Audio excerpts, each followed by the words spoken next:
man, how are the Kings going to get there? And then it hit me like a ton of bricks, like these Ken Epiphanies normally do. And I said, all right, I'm pretty optimistic with what this team might be able to do, what direction they might be able to go with a tweak here or there.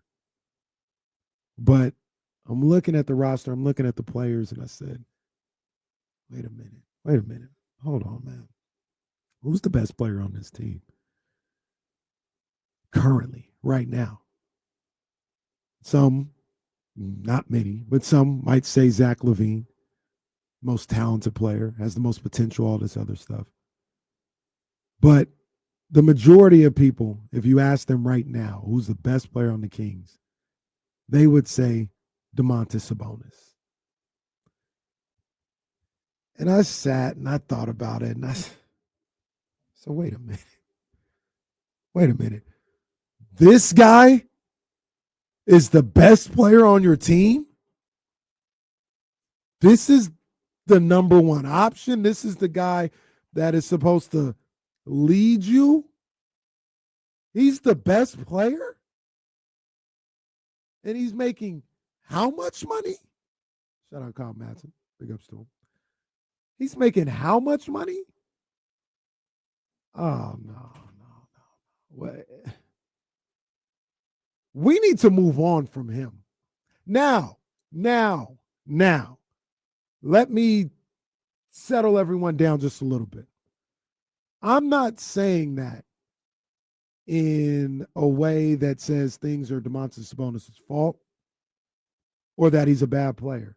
I think Domas is, if not 100% what we've said he is over the last 2-3 seasons, when we talked about, hey, this guy's a top 15 player, or he's one of the best centers in the league, all this other stuff. I don't go back on any of that. I think he's that good, everything that we've said for that long. But I do not believe he can be your number one player. I'm not even sure he can be your second best player. We've seen him in a situation where he was your second best player. The ceiling for that was 48 wins. So in a perfect situation, in an ideal world, he's probably your third best player. And he's still really good. Like, this isn't to say Domas is a bum and you need to get him out of here. This is to say, if he's your best player, just thinking about it realistically, like, how far are you really going to go? This is a guy that you can't even, he's your best player. You can't even give him the ball late in games. I'm firmly of the belief, I don't know if it's popular or whatever, but your best two players need to be able to get buckets. Like, that's just what the game is. That's great. We can pass the ball and get rebounds, but ideally, when it's playoff time and all that, and everything's shrinking down, and your role player's not hitting his shots or whatever, or it's just crunch time, your best two players have to do it for you. I agree. Like, 100%. That's just the way the league is. And like you said, Domas can be the third best player and all that, but I don't buy him as the top two either.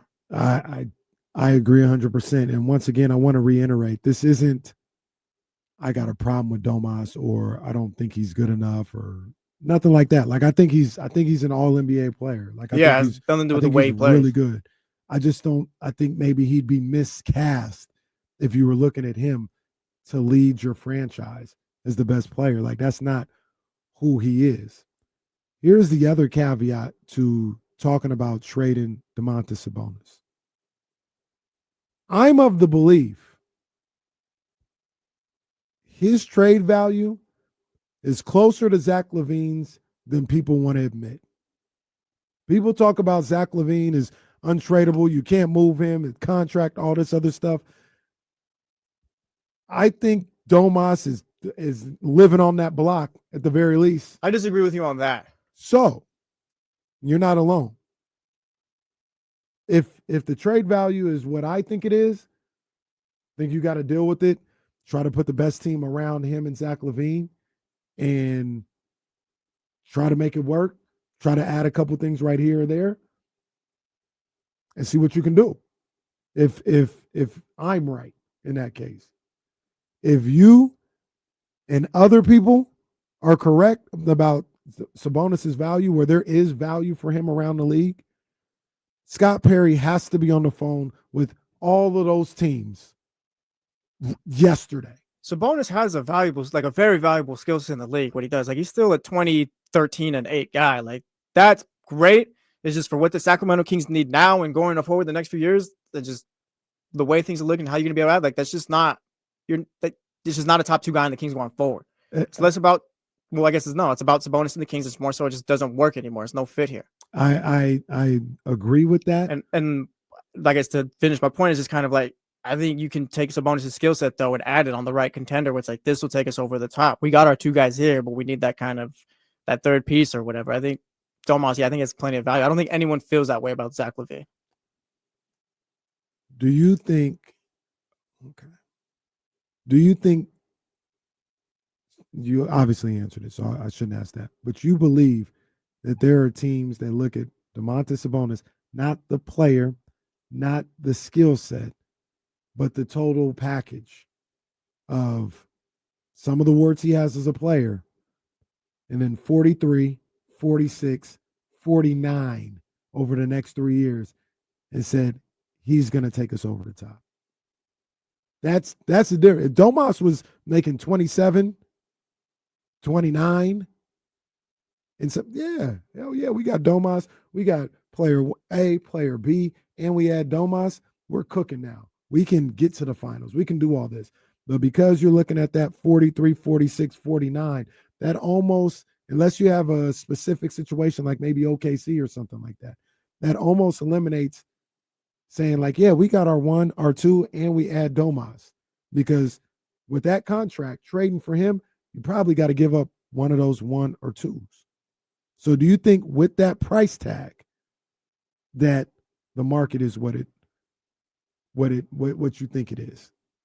I guess we're gonna have a broader conversation about this. Like on the insides, we were talking about Karl Anthony Towns and how the Knicks kind of got frustrated with him. Do you think you can get a Towns back for Domas? I would hope so. If you can, where the Knicks kind of were frustrated with his defense and all that, like, do you think you can get that back? If you can, because I think Domas could help the Knicks too. I think he could. I think he might be a little bit better of a fit. I thought Karl Anthony Towns played a lot.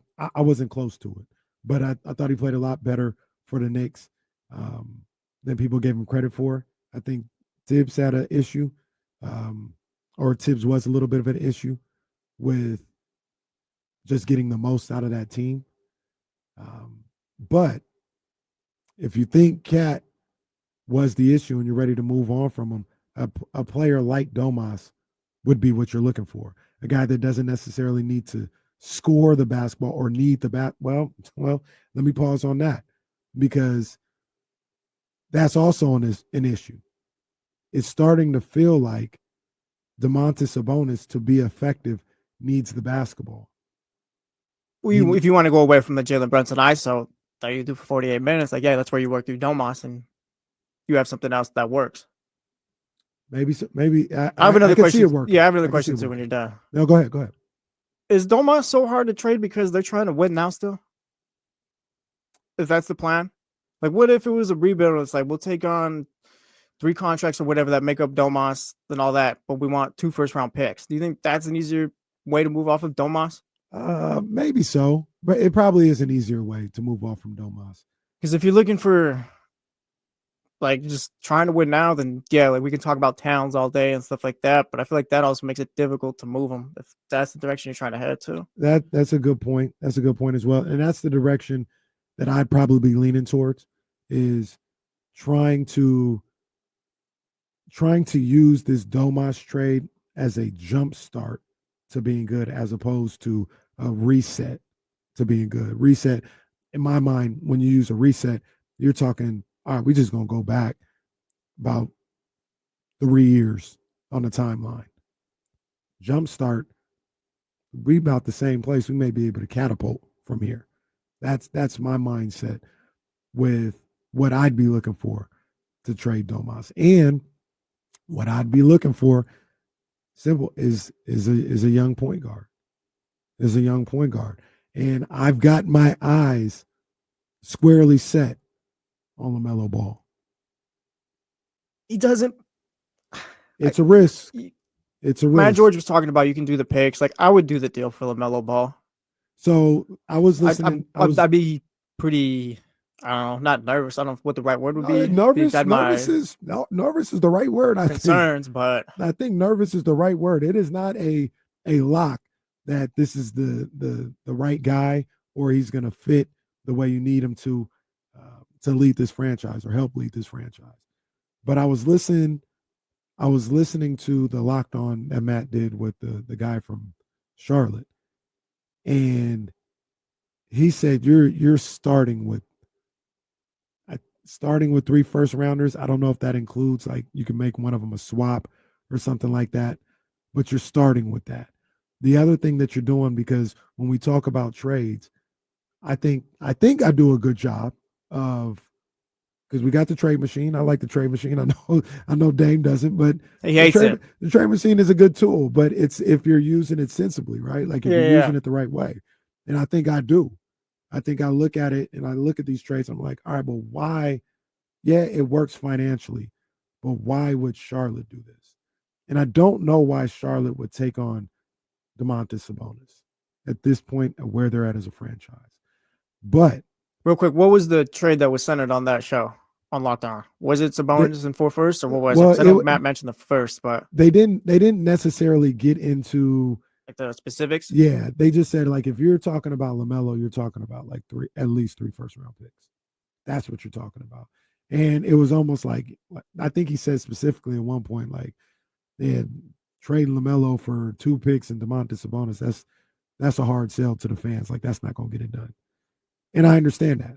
Like, I get it.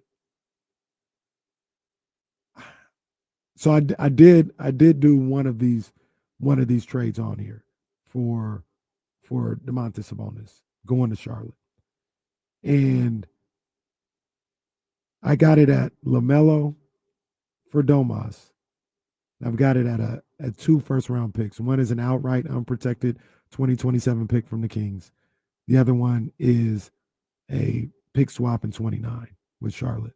I don't think that gets it done after listening. Oh boy. I think you need at least another first rounder, and maybe the pick swap might get it done as a third. I see a tweet that I get tagged in that says Kenny had an epiphany. Huh? And then I get these alerts whenever something on YouTube gets published. Uh-huh. It says it's time for the Sacramento Kings to trade Domantas Sabonis. Okay. All right. So I see another alert this morning as I'm getting ready to come in from the insiders that says trading Domantas Sabonis signals a full rebuild or something like that. Then I started thinking, what did I miss? I clearly missed something while I was away. Yeah. Did Shams tweet something? Chris Haynes briefs, something? Yeah. No, just Kenny. My thoughts. Now, let me remind everyone. Kenny wasn't here.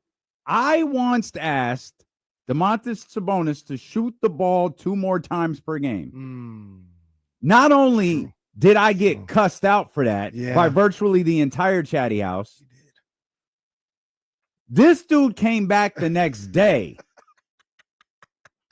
And when he says, hey, what went on yesterday? I said, well, I got roughed up a little bit for asking Domas to shoot 2 more times. This guy piles on. Wait a minute, Bob. That's a little aggressive. Hey, don't do that. Piles hey, on get is a the tape. aggressive. Don't do that. I don't know if I piled on. I said, well, hold on. You saw me getting jumped, realized the numbers were not in our favor, and started throwing punches. That is true. You did go down that way. Pile on is a little aggressive. I leave one day and come back, and this dude's big epiphany is that the guy he jumped me for saying he should shoot 2 more times a game should be traded. Now, context matters, and I wish you tell the whole story. Kind of the same thing. I just had to find a way I got you. I could tell, well, context matters. I had to This is get the line. It was a glorious 4 days without impressions. It was amazing. Welcome back. So a little context to my thoughts on Domas needing to be moved. I explained it yesterday, but I'll explain it to you as well. Engagement farmer, is that what they called me when we broke the Deer Box story?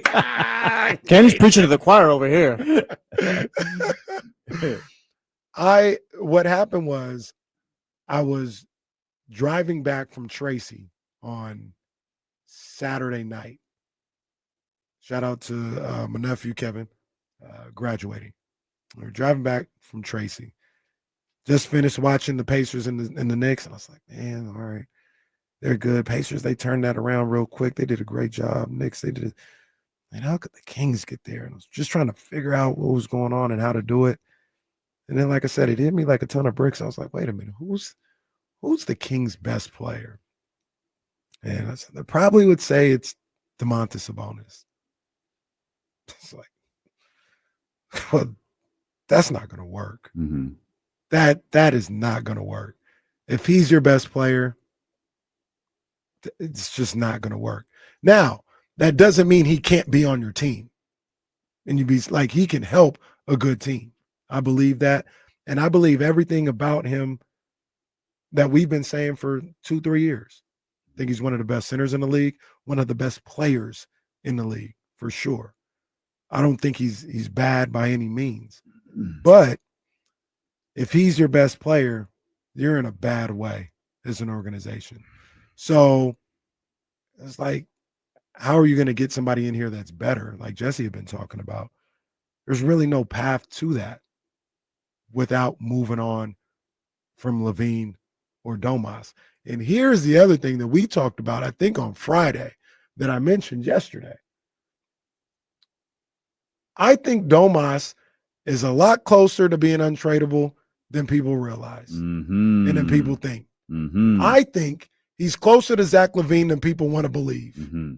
At 43, 46, and 49 left on like what he brings to the table. But people were telling me I was wrong. I think I don't want to say stuck with him, but I think you're stuck with him. But people told me I was wrong. There is a market for Domas. So all I said was, if there is by people, you mean James, Chatty House, Jesse. Okay. If there is a market for Domas, Scott Perry needs to be on the phone with all of those teams right now. Right now. Talk to them, see what they got. I want a point guard back in return. I floated a LaMelo Ball deal, which you probably got to get another team involved, because I don't know what Charlotte would want to do with Domantas Sabonis. There's risk involved as well. You know, LaMelo's got red flags, but I'd take a chance. I'd take a chance on LaMelo Ball. But more importantly, I need that point guard that I believe is a top 15 or better point guard in this league. And that's how I would do it. But I'm is ready the to move idea on. your center in this situation is Jonas Valanciunas? I mean, it can be. I don't necessarily. I mean, he's a start. We've said this ad nauseum. He's a starting caliber center in the league. He started virtually his entire career. He is, but I don't want him to be the starting center. Okay. I would go get I said it last night. Get Mark Williams in the trade. No, I did. Well, got on that trade machine and it worked. Oh, great. It works. Oh, I guess if the trade machine. Well, it works. We knew you'd hate it. We knew you'd hate it. So you guys, is this what you guys do? Like when I leave, you just go, what does D'Lo hate? Let's do that. No. Let's do that while he's not here, because we think we this don't is say fun. that. Yeah. It just happens. Okay, great. Literally, yeah. Like I was apologizing to you on Friday for Dusty Baker coming in. I looked at the guy. I was like, this isn't even on purpose. But my thought was I wouldn't want Valanciunas to be the starter. I would, because there were times, while he played well in moments last year when Domas was out, there were also other times when he kind of got played off the floor. I don't think he's a starting caliber center for a good team at this point in his career. So I would get somebody, like I said, I think this guy, I'm just throwing out a name, but it'd probably be somebody a little lesser than this, like an Andre Drummond type guy. like way cheaper than Andre Drummond, but serviceable, protect the rim, rebound, like almost I guess Mitchell Robinson type guy. Someone like that. That's what I would be looking for. That would be inexpensive to start and just kind of fill that role at center. But I want a point guard. Preferably a young point guard. We're out on picks and role players. I guess more so like 2 first-round picks. Not for Domas. On rebuild. Not for Domas. No, and that's the other thing. People looked at that as like trading Domas as the start of a rebuild. I don't like so 2 things can't be true. I said this with James yesterday. You can't think Domas has all this value. And James was talking about this is a guy that you build around. You can't think that that's who he is, and then at the same time think that you're not going to get one of those guys back in return. Does that make sense? Like if he's what you say is, I don't think he is. But how often does stuff like that happen? Like you have Julius and Cat, right? Mm-hmm. Like that there aren't a lot of trades that are like that. You should be able to get. That's not what it was, though. But like we're rewriting history a little bit. Like Ty was the young guy. He was an all right, and the contracts don't work with that. But he was an all rookie select. You think you can get an all rookie guy for Domas? I say no. Yeah, you did. Well, no. I mean today. This year's all rookie team. Why not? He's just as good as he was a few years ago. No, I don't. Add a couple of all NBA teams actually. I'll put it to you like this: all those teams that have the all rookie, I wouldn't trade Domas for him, for one of those guys. But we know Domas. Like we know Domas as a top 2 player out here. Like doesn't work. We know it looks awful in the playoffs and all that. But like Domas elsewhere as the 3rd guy, I think works. Like Domas isn't he's not Zach LaVine. Like Zach LaVine, you have to touch a 1st-round pick or take something on, or someone's owner's got to love him to get him. But like that was a shot with Domas. Yeah, it was with Domas. Like there's ability, like there's something there for the rest of the league. I feel the Spurs, who he would do really well on. The Spurs trading Stephon Castle for Domantas Sabonis. No, the Spurs. No, you're not making that move for the Spurs, but like yeah, the Spurs no, because you can go at Giannis if you want. Memphis trading Jalen Wells for Sabonis. I don't know. They might, but I don't know. I don't know what Memphis would be doing. Would they trade Zach Edey for Sabonis? Yeah, I think so. You have the money, like if you think, yeah. I don't think so. Like that's the problem. I'm trading 40. Well, no, I hear you. No, in a vacuum, as Kyle likes to say, which is great. Yes, Sabonis is a way better player. He's a hell of a ball player. I'm not giving him 43, 46, and 49, and I still got to pay Jaren Jackson. I still got to pay John Morant. Well, you've been saying for weeks they can't pay Jaren Jackson. Oh, by the way, we talked to Anthony Sane on Friday. Let's just forget the Ja thing. Ja's not going nowhere. Okay. We talked to the streets of Memphis. Ja not going nowhere. I think I saw something. I think I saw a short get published that said Ja Morant's not being traded to Sacramento or something like that. No. And knowing who you were talking to that day, I was like, yeah, I don't know this, but I've been following Anthony long enough to kind of figure this out. Mm-hmm. If he says no, it's like it's maybe. If Chris Haynes says something about Dame Lillard, it's like 10 out of 10. Chris is not going to be wrong. Right. If Anthony's saying something about Ja, it's probably 9.2 out of 10. Mm-hmm. He's not going to be wrong. No. Anthony got to tap in with us too, man. And big wrestling fan too. We talk wrestling for a minute. Okay. So yeah, we're going to tap in with him, man. Just on hoop stuff in general. Okay. I'm with that. Risha say, the Hawks going to give that up in a trade for Sabonis? Yeah, I think that they would, but I don't know why. I don't know what direction the Hawks are going. I don't know what they're. I'm trying. Like, who's acquiring Domas right now? Like, is it someone who is 5, 6, 7, 8, and we have a great roster that'll complement Domantas Sabonis, or Domantas Sabonis will complement our roster? Mm-hmm. Is it and I think that's where maybe like the Warriors fit in. There's like conversations about that. Tristan's going to be on later. We can ask her, but does Portland work in this scenario? Oh, so there's another one. Portland, like, is there a team in the 10, 11, 12 or lower range that feels like they're, maybe a good size piece in Domas, and then a couple smaller role pieces around him that feel like they can go from 10, 11, 12, 13 to 6, 7, 8. So that's actually a good one too. And Tristan will answer the question. You think Portland would trade Shaedon Sharpe for Domantas Sabonis? No. Well, no, but like that's what we're talking about though. When I said Halliburton and like these guys, like I think Portland would give us Jeremy Grant and Anthony Simons. But if that's what you're getting in return, then you're not one of these. Back to the King side, he's not one of these guys you build around. But what the Kings are looking for too, like I'll say it to him blue in the face, I guess, like you trade Domas to start your rebuild. Like this whole and if you're trying to win now, honestly, you probably don't even trade Domas. Like if the whole goal is like, yeah, we still want to win, we want to build up, like you probably don't even trade Domas at that point. Let's come to a consensus really quick then. What is a rebuild? What's that? Now you're mean? adding picks. I'd say the deal that's been stuck on my mind, me and Kid, you talked about 2 weeks or whatever, is like the Nick Claxton and insert Nets role player for 2 first-round picks for Domas. But it doesn't have also to be the Nets, but something like that. So Domas is gone, but also in this situation of a rebuild, DeMar is gone, right? Okay, because I mean it's almost a foregone conclusion. DeMar is not here. Yeah. And is Keegan? You could keep Keegan around. He's young enough to where like he's something you can like add and keep around, build around. And I assume Zach is. Yeah.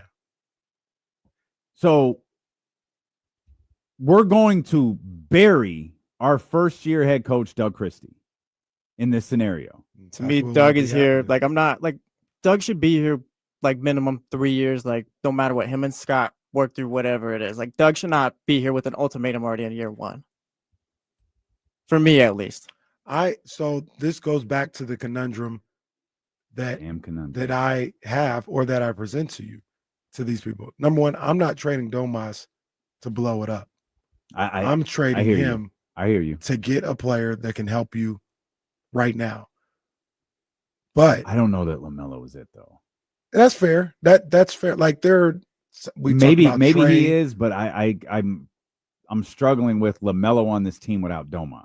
Right. We talked about Trae Young. Like there could be variances to who that person is. I'm willing to take a chance on LaMelo, but I understand all the red flags. Yeah. But we're getting back to, I don't think he's as tradable as people think he is. No, I hear you. Like, yeah, we've talked. I hear you. I just don't think he is. I think he is if you're trading him for the right things. Like you're not like, I don't think you're trading him for LaMelo. I think it's a bad deal on the Kings' part.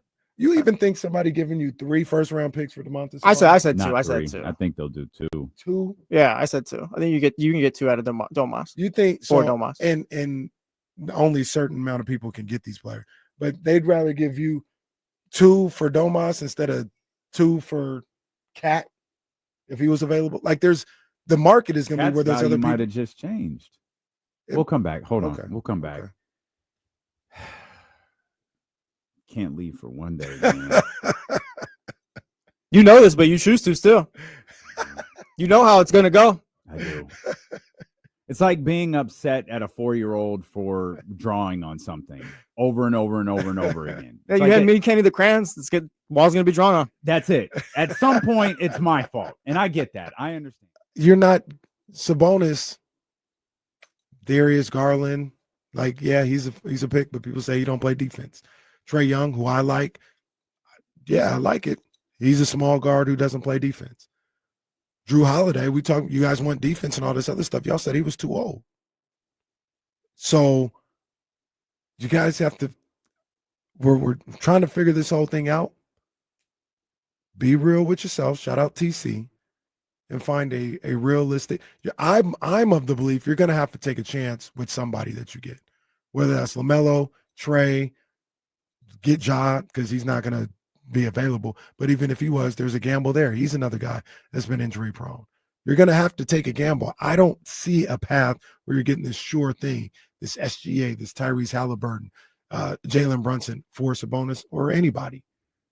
You're going to have to take a chance on a guy that, number one, you think is good enough to trade. And when I trade Domantas Sabonis, I'm looking for a guy that is going to be the best player on my team potentially. That's what I'm looking for when I get Sabonis, because I'm not trying to. So in your argument, Domas isn't going to get you that, but the picks are. Yes. Or the meaning Domas by himself. himself doesn't get you isn't. that. Yeah. Yes. But if you want a guy that's on that level, potentially, you have to sweeten the deal. I'd do it for Trey I would take Trey and Garland over LaMelo. Look, LaMelo's not someone you build your franchise around right now at this point. Like, you don't give him the keys at all. He's only played more than 51 games once in his career. Like, you can't hand him the keys. That's like at all. Like, that just doesn't work. If you want to bring LaMelo in, it's like, all right, cool. You're here with DeMar and Domas or Zach and Domas or whoever. Like, I think that makes it a little bit better. Like, I can buy into that, but I don't think you give up Domas for LaMelo and then like you're only getting 50 or so games unless you get another outlier year for him. Like, he's tall and all that, but I'd rather take Trey and Garland at this point.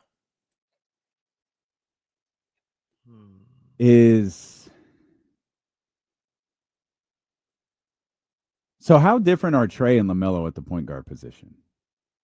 Trey averages more assists. Is he a better passer? I think Trey's a better player, yeah. He's a better player overall than LaMelo. Trey, people talk about LaMelo being stuck on the Hornets and needs to be freed and like so we can win. Like, I think that's what Trae Young is actually on the Hawks. Trey, I would say Trey is. I mean, he's played more. He's had more moments, so I would say he's a better player. But when I bring up Luka's defense, the first thing that people point to is Trae Young's defense. Mm-hmm. Like, he's that bad of a defender. Yeah. He's a small guy, so now you've got to make up for that with the roster that you put around him and the defenders that you put around him. I think that's a problem. That's a concern for me. I think he's just as talented as a player as LaMelo or any other point guard in this league. Like, I think that highly of Trae Young, but he brings his red flags as well. I'll take that over whatever, like 50 or less games from LaMelo though. Like you're the Sacramento Kings. You got to get this one right, and to put it all on a guy who barely plays, like LaMelo Ball at this point, like he's all potential. He's all like if he figures it out, he's all ifs at this point. Trey, at least we've seen something. Garland too. Like, LaMelo's a great basketball player, but it's all just potential. So let me ask you this. I don't think the Kings can take that risk. Let me ask you a question. You want all these picks back. Ain't you doing that the same thing with the NBA draft? It's all potential, right? Yeah, but I know LaMelo's probably not going to play many games. Like, I already know that. I already know that about LaMelo. Price tag's different too. That's true. Hey, when a player doesn't play over his career, like when a player doesn't play however many games, like that's Joel Embiid is never going to be healthy. He never was healthy. That's who they are. I think that's unfair to put LaMelo in the Joel Embiid category. Give me 2 more seasons and he's there. Okay, but we're talking about today. Like, I don't know that. Yeah, it's not. He's already not that unfair. He's not. He can't even play 65 games. LaMelo he played over 70 once. LaMelo just doesn't have the total missed seasons that Joe had. I'll pull up Joe's games played. But LaMelo's is pretty I mean, it's 51, and that he'd only be eligible for All NBA awards once in his career. The 51 was in a 72, because that's the 2021 season. That was a 72 game season, if I remember correctly. God, it's just going to be murder on the history books. Like, people are going to have to look back at that and not have any clue that 72 games were played that year. He played 75 the following year. Yeah, it's the outlier year. 36. Well, wait, we've got 2 games now, or 2 years. Well, yes. 36, 22, and 47. That's tough.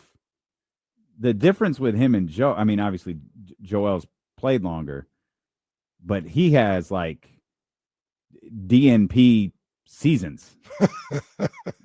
Poor guy. I mean, he didn't play the first 2 years of his career. Then he played 31, 63, 64, 51, 51, 68, 66, 39, 19. Make the argument Joel played more. They played 72. What those numbers look like moving forward, that's anybody's guess. And the reason why I say it's unfair is Joel Embiid is 30. Is he 30 years old? Yeah. 30 years old. Like, he's not getting healthier. How is LaMelo going to? How does anyone ever get healthier? Like, when you've been permanently injured. Can you name LaMelo's injuries off the top of your head? He broke his ankle. That's the one I remember. Yeah, he broke his ankle, and I think came back the same season. I think had surgeries on. He was out for the whole season when it happened, And then I don't think there was a knee. It's the only one I situation. remember. I think it's the ankle. The ankle's the issue. And I think he's getting surgery or some type of procedure this offseason on it. Yeah, he's had surgery on his ankle and his wrist. Now the before. draft picks just went down to 0. I'm taking a player who just got surgery. 0 draft picks. That first two, like LaMelo missed 21 games because they played 72 or whatever, right? Or however many. His first season, yes. Yeah, so they played 72. Like if it's an 82 game season, he misses 21. That's only 61. Like that's still not good enough. Like he's not on the court. Okay. We'll see. I mean, I can't defend. Like I can't say no, you're wrong. He's not healthy. I'm just telling. We'll see. We'll see what happens with LaMelo. We'll see what happens.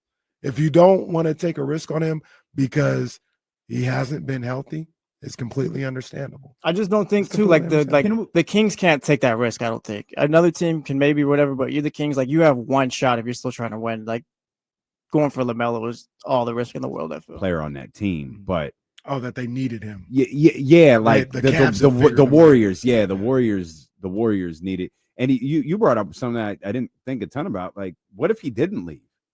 It's not just the Cavs; it's the Thunder who were up 3-1 in that series. I thought they had it.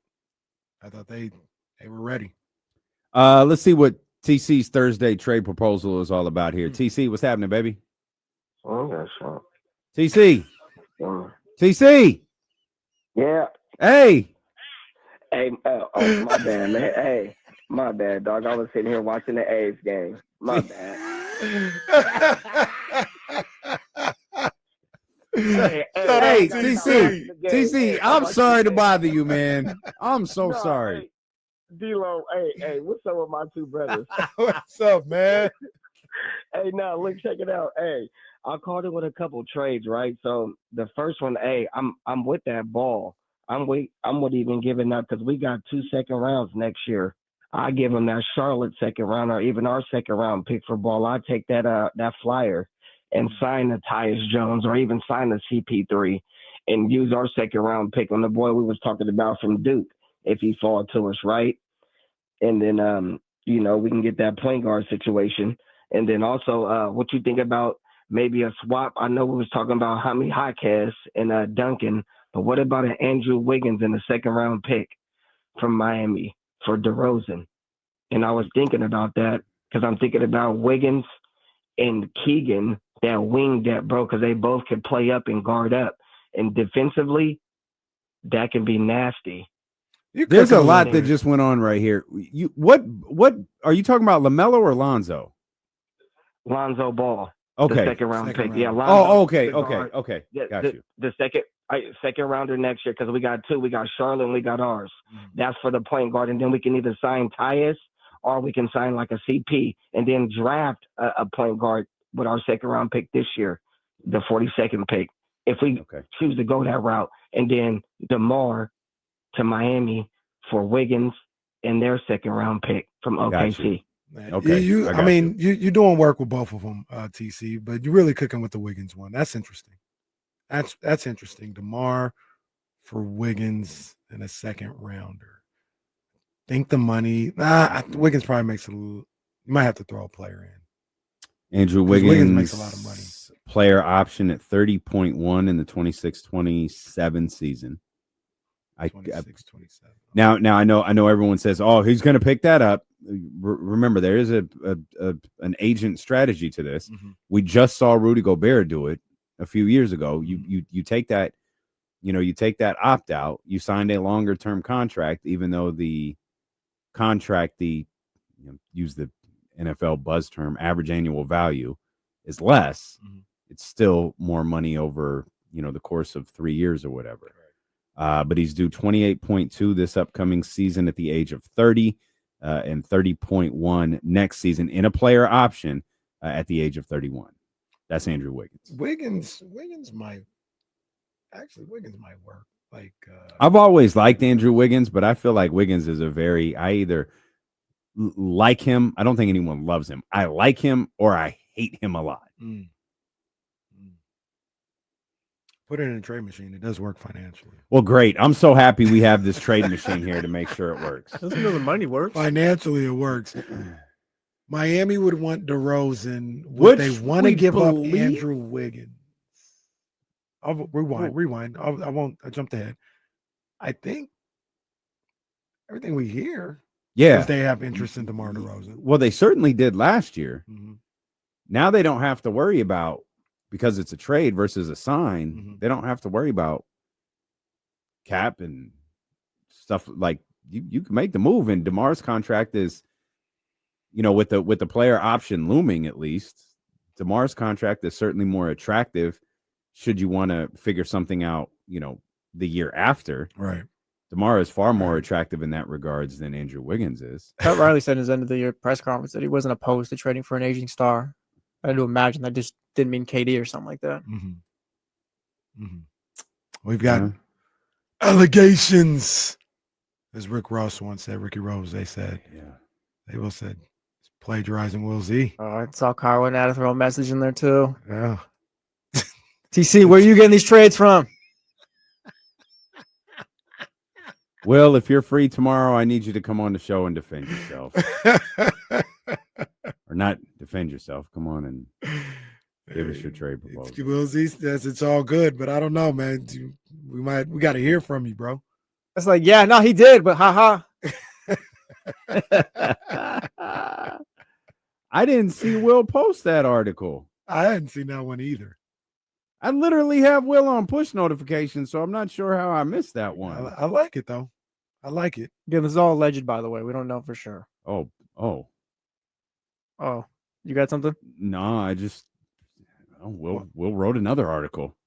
Wait a minute. Why? How did I miss this? He said, "Let's get drastic." Yeah, Will, you're gonna have to come on the show tomorrow. What the hell? Let's get drastic. The case for Bradley Beal. What the hell? Yo, what? I'm gonna read that one later. So here's the article right here. Assistant coach Bradley Beal? Player development. Come on, man. Don't do Brad like that. Don't do Brad like that. I'd like to see. Oh, yeah. TC jacked this. Oh, wow. Yeah, TC, you've been calling it every day for like a month with Will Z's trades. TC was sitting around watching the A's game, reading Will Z's articles, and said, "Let me call the Brodies real quick." The A's on the big TV, Will Z's article on the little laptop, us on the phone. TC said, "Yo, I've been thinking. I like what you said. I've been thinking about one, man. What about DeRozan for Wiggins? I've really been thinking about this one lately, man, and I think it might work." TC, you could call back tomorrow, but you're banned from trades for a few days. Oh man, that's tough. TC, that's tough. TC, man, shout out to my that's boy, tough. man. TC's on a trade ban right now. It's gonna be a tough one to walk down, TC. He said, "I cooked this one up all by myself, man. I've been crunching the numbers, and I came up with this one all by myself. I didn't see it nowhere else." Exact trade. Like he just gave us. How far back does this go? As Biggie as Will Z got hacked. All right, man. We'll come back. This show is never gonna grow up. Ever. Can't do nothing on this show, man. We brought up Kevin Durant. Shams was talking about him yesterday. A couple of interesting notes there. I do want to touch on the New York Knicks thing I mentioned a minute ago as well. Steeler and KC, we got Matt George in the final hour of the show. Reminder, we're going to be on ABC 10 following game one of the NBA Finals tonight with Matt George and Kevin John. Looking forward to that. It's become a yearly tradition to join them for the NBA Finals. So we get to see them following the game today. I can't wait till we come back. You talk about AI summary finally getting something right. I think Draymond Green might have too. Yeah, he actually said something that you and I don't want to say we agree with or disagree with. It's just not stupid. Yeah. That's not very nice. That's one way of putting it. It's something I think we completely understand. Yes. He was on his podcast, and he basically laid out the reasons why losing in the NBA Finals stinks. Like he said it's one of the worst seasons you could have is losing in the NBA Finals. And he talked about obviously losing the championship, but also just he's talked about how your off season is shorter, about how you gotta like ask yourself, are we really good, or did we just like get to the finals or something like there's some like real talk that you got to have with yourself when you get to the finals personnel wise. And then he was just like, I would rather to damn near lose in the first round in a lot of ways. And I don't know if I agree, but I understand. I do get it. I do get him saying that, feeling that way. It makes sense. I actually got the clip if you want to see it. Yeah, absolutely. I'm pretty sure we're good, Jesse, but yeah. Worst comes to worst, we can have Draymond in studio. That's true. That's true. I personally think making it to the NBA Finals is one of the worst seasons you can have. Going to the NBA Finals and winning an NBA championship, those two things are so far apart. You can get to the NBA Finals and not be close to winning an NBA championship. And I know that may sound hard for people to believe, but those that have won championships would definitely understand what I'm saying. Those that have been there and didn't quite win would definitely understand what I'm saying. The NBA Finals look like you close because you lost in the actual NBA Finals. Because every now and then you have that 2016 Warriors versus Cavs, down to the wire, takes Kyrie Irving to hit a crazy shot, take Bron to get a crazy block. But like sometimes you see teams like losing an NBA Finals 4-2. They could have won 2 games in the NBA Finals and really not been close to winning an NBA championship. That's how hard it is to win 4 games in an NBA Final. Like you get nothing for making the NBA Finals except a couple $10,000 more than the conference final. And you get another 3 weeks shorter summer. You walk with nothing. Like the team go on and celebrate and have this incredible summer. You're kind of left stuck there trying to figure out, were we really close? Do we need to run it back with this team? What's the tweak we need to make? Only some GMs are smart enough to figure out like, yeah, we were there, but we really weren't there. Yeah, making it to the finals is great. But if you don't win it, it's almost worse. Like you might as well have lost in the first round. I don't. I feel like there was a little stupidity in there, but This is Draymond. No, there's a little stupidity in there, but overall, I don't have a problem with what he's saying. Like, I mean, I know, like, before people get like, think about like Dallas. Think about, I mean, there are teams that are like, all right, this was a finals team, huh? Okay. Like Miami. Was Miami really close to winning a championship? No. That was really profound what he said. Like I got it when he was I thought it made complete you can lose sense. 4-2 and not be anywhere near winning a championship. I thought that's actually pretty smart. Like I get what you're saying. And you use Miami. Miami lost in 5, I think. Yeah, they lost in 5 to Denver, and I think they lost in 6 in the bubble to the Lakers. And to me, they were nowhere near winning an NBA championship. Well, we just saw like damn so with Dallas. I mean, Luka had the seeing eye single in Game 4, but Nico Harrison got scared away after that. Or Nico was right. Well, like that's the thing. Like just the point is, like he kind of made Draymond's point. He saw something with the Mavs in the finals. Like, no, this is not close here. Yeah. Wow. Don't think he was right, by the way. Draymond Green for making a good point. I think he's a fan too. I think it's probably better that way too. Because you think so? Yeah. Because like I don't know about that. So okay, I'll speak on the fan perspective. I don't know. Because Boston got theirs last year. But I know like after 2022, like that stunk for like a month or whatever. But like losing before that, I guess I don't know. You always feel like you're gonna be back, I guess, if you lose in the second round. Or like you said, there's something to build on for your team. But so I think about it like this. Would I have rathered the 49ers lose in the first round of the playoffs or lose in the Super Bowl? Those times they lost. I'd probably want them to get to the Super Bowl. Because I do have moments that I'll always remember. The Packers game, the comeback against the Lions. Like I think, yeah. I think for fans, it's different. Like, because I think another thing that Draymond said that was really smart and on point was the general manager part. Mm-hmm. Like, you know, did Nico really think that was an NBA Finals team? And, you know, what tweak do you like? Okay, why did we lose? Well, did we play over our head to get here? Like the Phoenix Suns team, was that really an NBA Finals team? What tweak do we have to make sure we win the NBA Finals? Like those types of things. Those are things we can discuss and have fun with. Those are things they really have to figure out. Like it was the conversation. It's a conversation we were going to have about the New York Knicks, but never did because they fired Tom Thibodeau. Yeah. But it was, can the Knicks just be back? Yeah. Can they just do it again and be fine? And I was of the opinion, clearly they didn't feel that. I was of the opinion they could.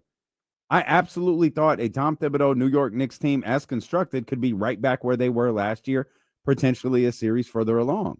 They felt different, so be it. That's Leon Rose's job, is to figure out what do we have to do when we're this close to win an NBA championship. 10, 20 things have to happen for you to go from a first round. Think of all of the things that have to happen for the Sacramento Kings to win a championship the year that they lost to the Golden State Warriors. Like, it's not one thing. Mm-hmm. You know, he obviously drew on the 2016 series. Golden State had nothing to do different. There was nothing for them to do.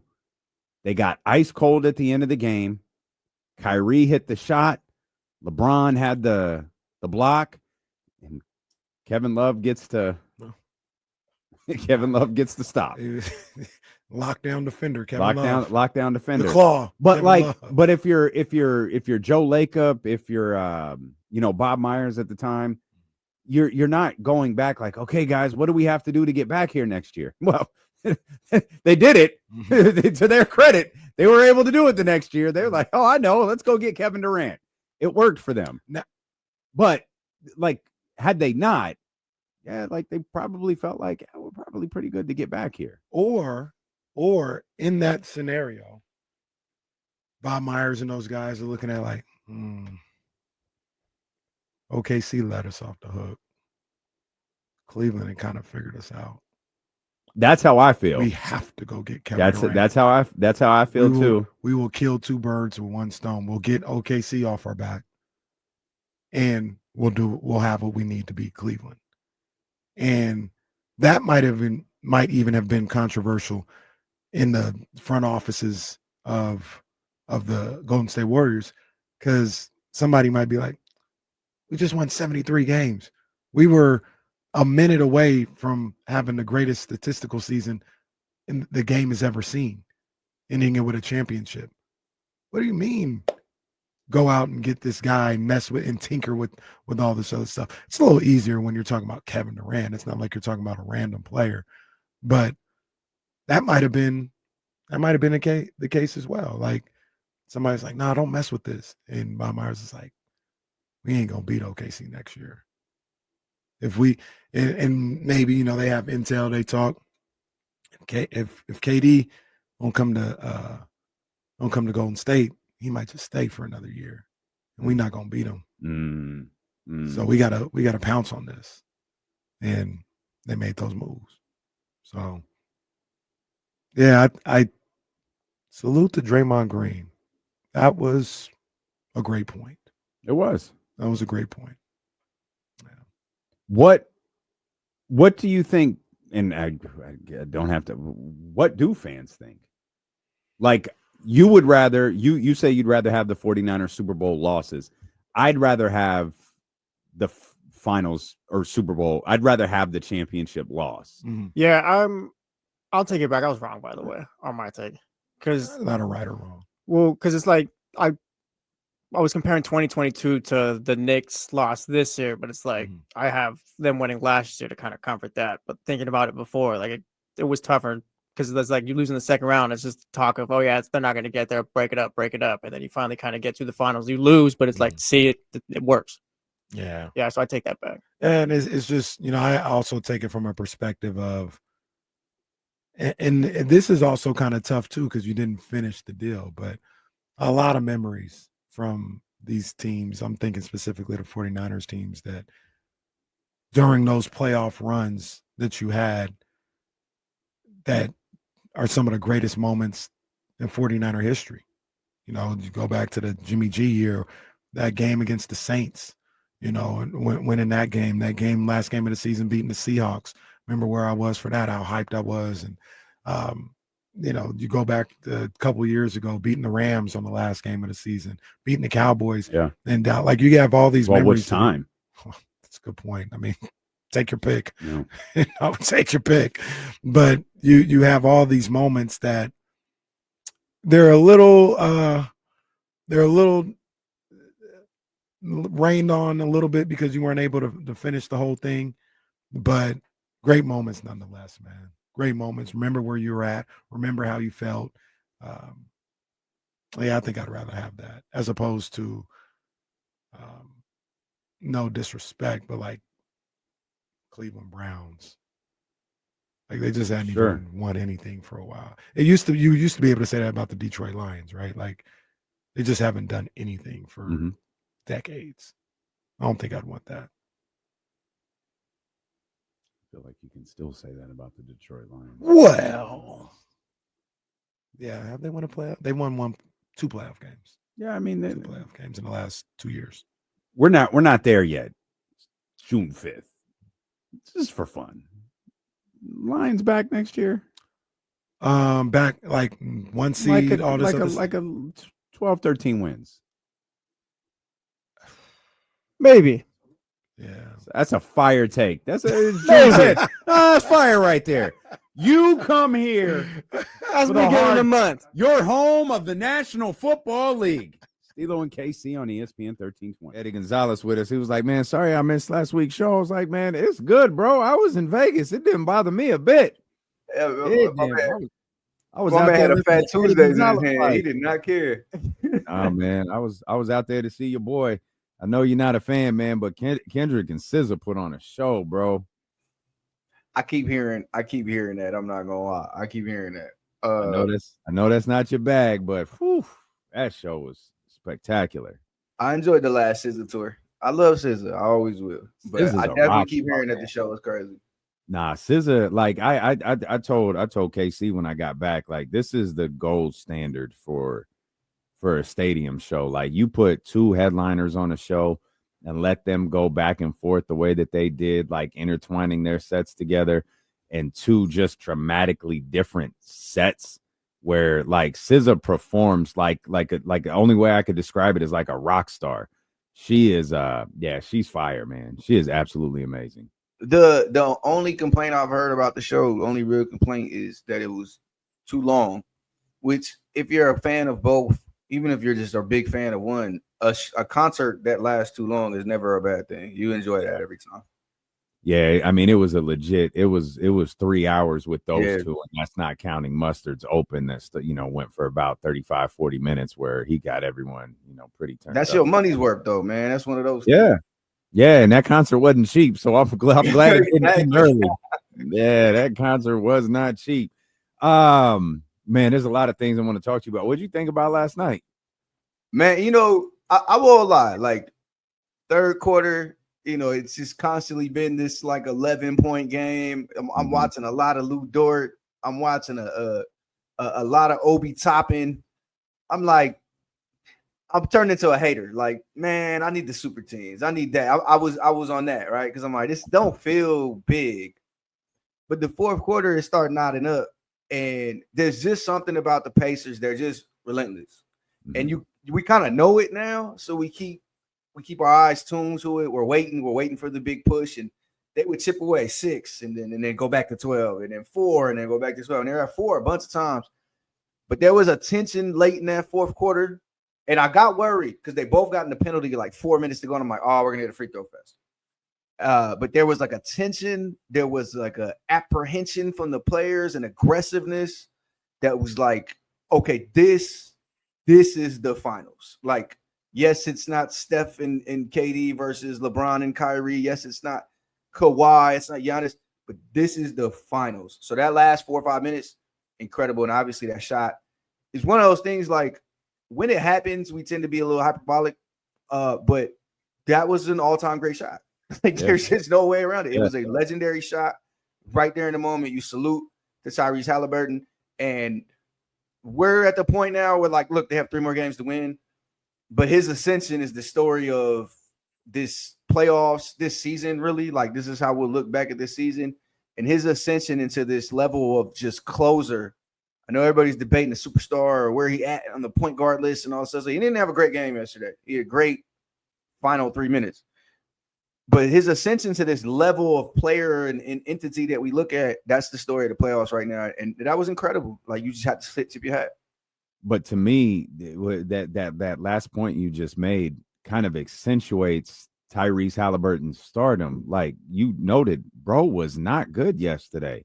He was probably a little too passive than the Pacers needed him to be. Obviously, the amount of turnovers they had there in the first half, whether they're your turnovers or you're not, you're the point guard. You're gonna bear responsibility for that.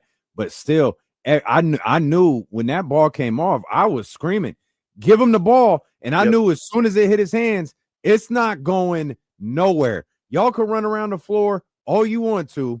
This is gonna be Ty's shot, and it's just gonna be a matter of if it drops or if it's not. And I commend him for not settling for a 3, and even also, I commend him for not driving to the basket because OKC beat their ass at the rim last night. Oh, my God.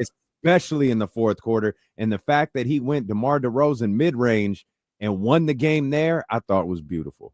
It was. And I text Kevin, like, the midi for the game, like, we were excited. We were kind of laughing in our group chat because it was like he got to the midi because he had to, not necessarily because he wanted to. But it doesn't matter. It was a great shot. I did the same thing as you. I forget who got the rebound, but it ended up Obi Toppin's hand. And if you was on my stream on playback, I immediately said, "Yo, give up the ball!" Like, not you, anybody but you. I was laughing. And Obi Toppin was shooting great last night. He was doing great, but I did not want to see the Obi Toppin finally shot. He was 5 of 9 for 3. I think 5 of 8 from 3 last night. He had a great game, incredible game. I was laughing with she's a beat writer for The Athletic, Shakia Taylor, and she's on the Pacers beat.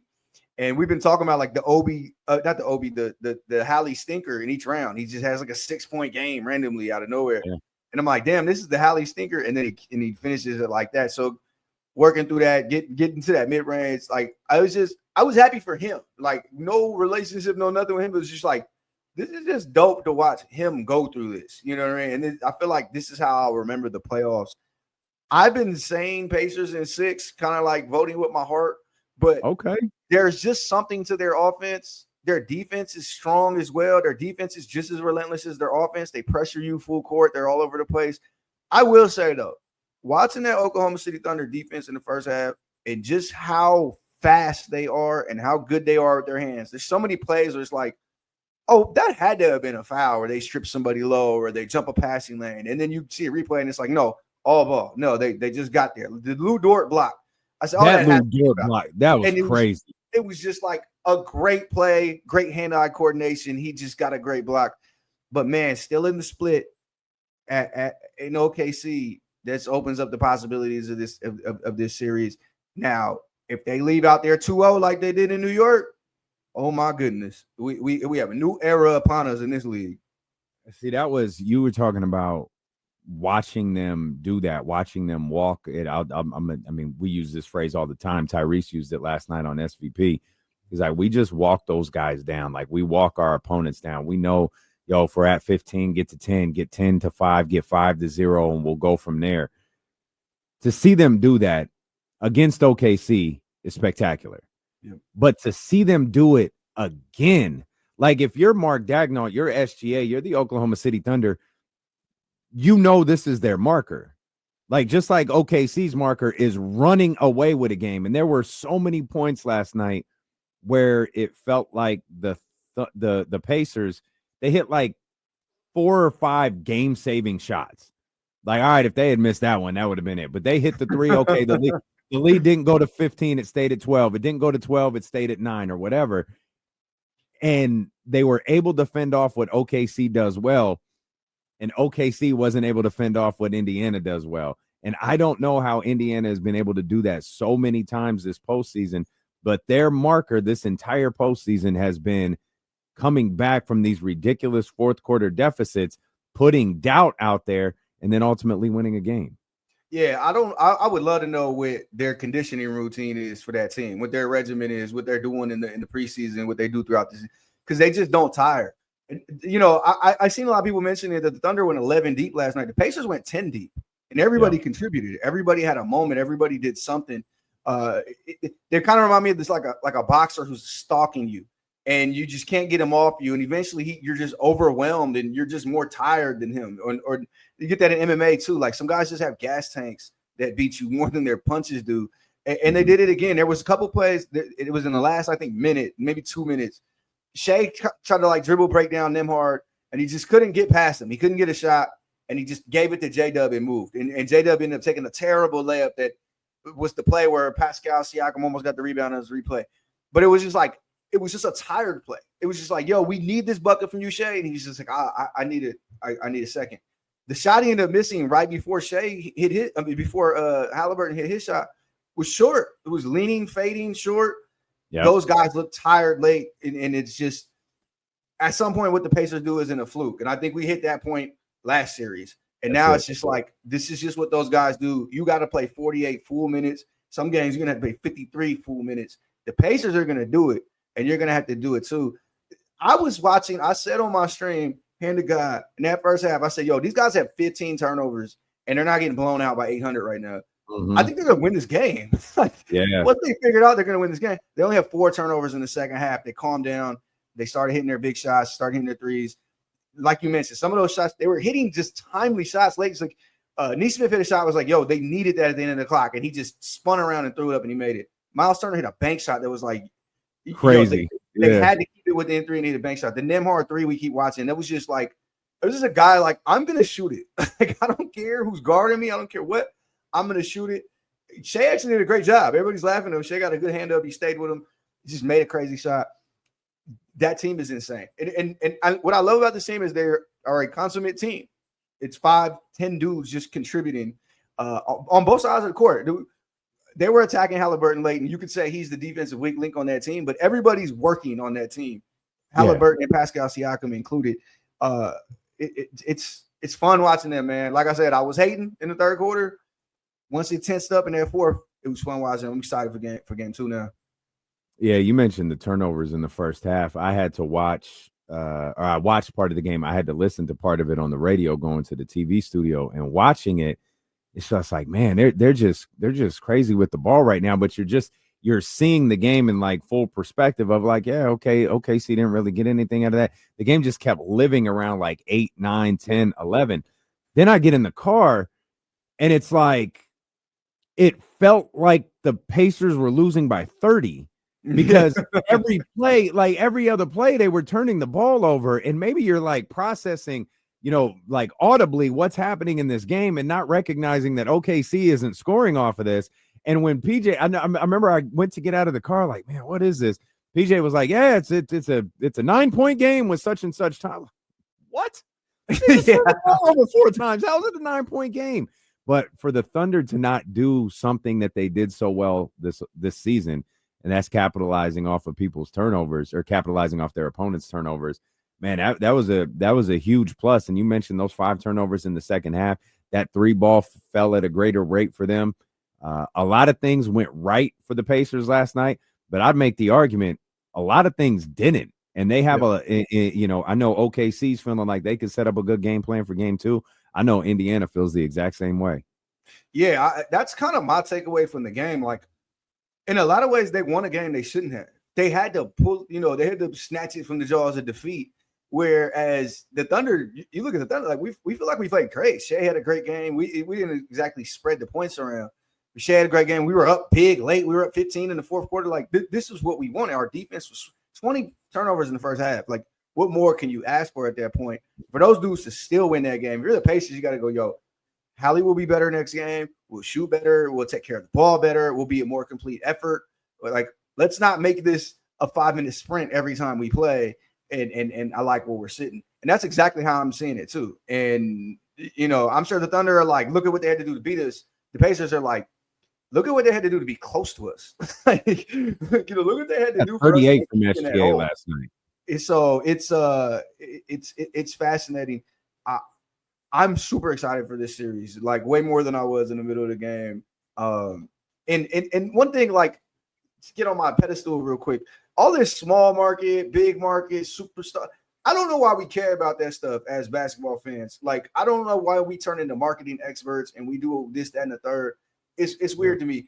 When they throw the ball up, I don't care what market is playing. I don't care who they got free agents, and I don't care who got what shoe. I want to see good games. At the end of that game, like I said, I started the game saying, man, where's Jokic? Where's the superstars? In that game, I was screaming and cussing in the air. So none of that matters. None of that matters. Dog was hyped too.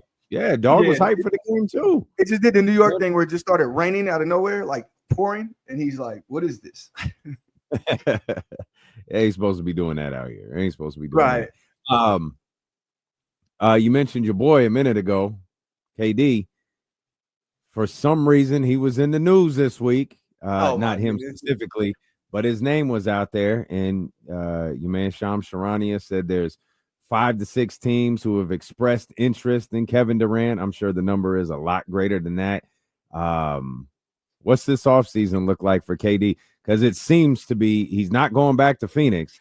Like, you've dropped some teams that you think he would be great on, but what do you think this looks like now that it appears to be heating up a little bit? Yeah, we've been talking every day, been working the wire, been talking to everybody, been talking to Shams and hearing kind of the noise of it. And we're at that point now where the draft is 10 days away, a few weeks away. The Suns have hired their GM, they've hired their coach, and they're ready to get to Willing and Dillon. And the first activity for the summer is trade Kevin Durant. You know, that went from like now the rubber's hit the road and they're ready to trade KD. I think there's been some communication. I think there's some understanding of the teams that are interested. And the teams are pretty much the same. I mean, it's you know, I'm not going to break the news that Shams is breaking, but you're looking at the Rockets, you're looking at the Spurs. The Spurs are a team that finally got mentioned a little bit more. You're looking at the Spurs, looking at the Clippers, who have been kind of loud about their interest, and maybe some of his former teammates kind of letting the world know that they want him over there. You're also looking at the Wolves and the Knicks. And, you know, the trades are a little different for each team. I think the Suns have to decide what they want. And what I'm curious about is if Kevin has a preferred destination, does that actually register for the Suns? Do they care? Do they want to honor that? If Kevin has a preferred destination, but that team isn't given the best offer, you know, how far do the Suns honor that before they say, hey, you know what, KD, we love you. We loved having you here, but we're going to have to take that other offer because it got a little bit more and got a little bit more of what we want. I think that's the scenario we're coming up on. I expect the trade to happen maybe a day or two before the draft, like not draft night. It'll be done before that. I think the Suns prefer a pick in this draft so they can replenish a little bit, get a player. So that makes that 10 pick in Houston really enticing. That makes that 14 pick with the Spurs really enticing. But those might not even be on the table for all we know. But it's gonna start moving here a lot soon. We're gonna get a lot more Shams tweets about this soon, and we're gonna get a deal. And as far as Kevin, I mean, we started the offseason like, man, I ain't tripping about none of this. I'm waiting. Nothing can happen after the finals till like now. He kind of knows it's gonna happen, and he's, you know. He kind of knows it's going to happen. Man, no wonder the dog upset. What was that? Hail that just hit your house? Man. So I know the radio is like, what the dog's a Kings fan. It's all right. We're a dog friendly show. Dog's a Kings fan. They were like, wait, Rockets, Spurs, Wolves, Knicks, Clippers. Where the Kings at? But yeah, I think we're at the point where Kevin's like, all right, whatever happens. It is what it is. He's still enjoying his offseason. He's still chilling, getting his work in. If you follow, you know, all of the basketball accounts, you see Kevin. He's at the gym every day now, and he's focused on that. So whatever happens, happens. So I think is going to be the interesting part of that story is obviously where he goes and if he decides to sign an extension or not. And I don't think that's a guarantee in any scenario. It's a serious question. How does he feel about Tom Thibodeau? I seen that conspiracy theory. I seen that whole scenario. Look, let me tell you, because I seen it about Giannis too. No, nothing to do with that. Tom Thibodeau, that's all about who's already in that house over there. I believe that. Not to get too deep into the weeds with the Knicks, but I would tell you like this. That's a little bit of a madhouse over there. So there's a lot of disgruntled people feeling away about where that team is at and then everything that I deal with on a daily basis out there. A lot of them. And so I'm not surprised Tibbs is gone. I'll be very interested to see whose replacement is because you're stepping in a little bit of a circus out there. And I'm not sure that team, whether they get Kevin, whether they get Giannis, whatever they do this summer, that team might have maxed out this year. I don't know what more they can add and offer to improve upon what they did. They were 2 games away from the finals. And if you get fired for that, then, what is the expectation level over there? Yeah, I mean, clearly, like that contingent felt like they built a team. I mean, that we said this when the Mikal Bridges trade happened. That team was built to beat Boston. That's what they were put together to do, and they did it. Salute. They didn't do anything else after that, but they beat Boston, and that probably left them. I mean, it's probably more frustrating to lose the way that they did than if they had lost to the Celtics themselves. I'm with you though. I think that team probably has maxed out. Like, I think that team probably is as good as they're going to be. And an addition of Kevin Durant, it's always going to be enticing. But how else are you going to – you've got a Mikal Bridges issue there that you got to work with. I don't know if he's part of that deal. You probably have a Karl Anthony Towns issue that you got to figure out. Maybe he's a part of that deal. But I'm with you, obviously being far removed from where you are. I feel this Knicks team's got some issues. Yeah, and look, they were never stuck on that roster as it was. So I expect some movement this summer if they get the opportunity. Like, they're going to jump into all of these trades and try to get these guys. They offered OG and Mitchell Robinson at the deadline for Kevin. Now, however you feel about that deal and if the Suns should have took it, that was there. That was there to be had. The money matches, this, that, and the third. They didn't take it. I'd imagine their offer this summer is going to be very similar, whether it's going to be OG or Mikal Bridges. But it'll be something along those lines. I've seen some reports this week that it won't be Karl Anthony Towns. They won't. I don't think the Suns are in on him, want him, care about that necessarily.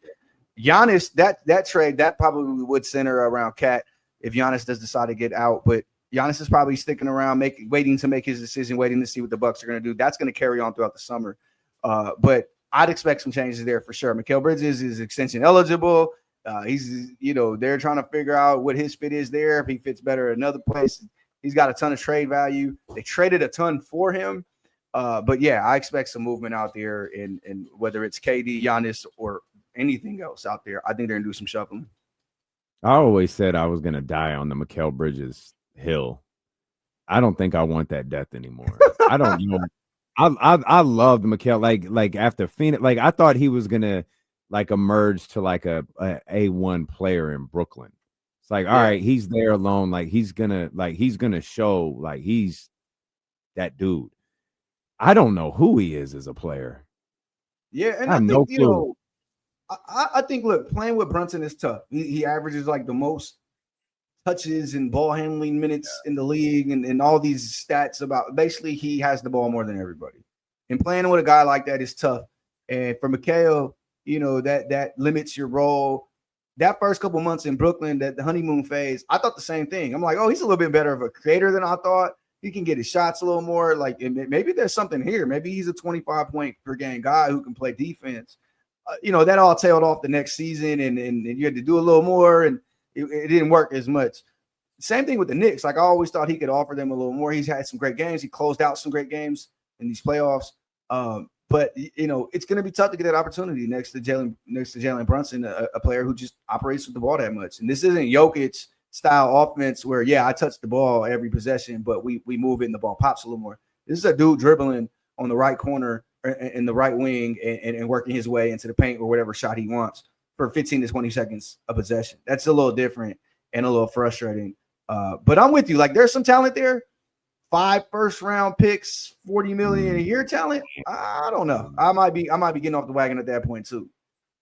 I love that I asked about Tom Thibodeau, and you know exactly what I was talking about. Of course. Twitter's funny, man. Twitter is absolutely hilarious. Man, we appreciate you, Eddie. I'm excited for this offseason. Sham said this might be. I think he told Pat McAfee this might be the craziest offseason in NBA history.